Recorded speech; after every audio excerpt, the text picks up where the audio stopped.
السلام علیکم viewers.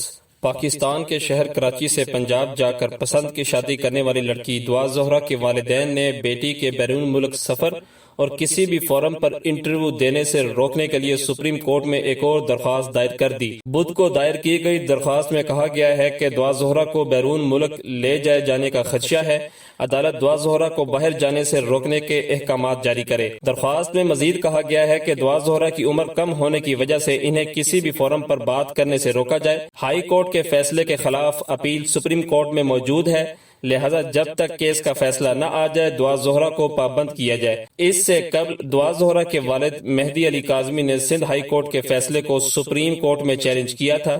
High court کے فیصلے کو چیلنج کرنے سے متعلق درخواست پر سماعت جمعرات کو سپریم کورٹ کراچی رجسٹری میں ہوگی۔ یاد رہے کہ سندھ ہائی کورٹ نے دعا زہرا کو مرضی کا فیصلہ کرنے کی اجازت دے دی تھی اور اپنے تفصیلی فیصلے میں عدالت کا کہنا تھا کہ تمام شواہد کی روشنی میں یہ اغوا کا مقدمہ نہیں بنتا۔ کیس کا فیصلہ نمٹاتے ہوئے عدالت کا کہنا تھا کہ دعا زہرا اپنی مرضی سے جس کے ساتھ جانا چاہیں یا رہنا چاہیں رہ سکتی ہیں۔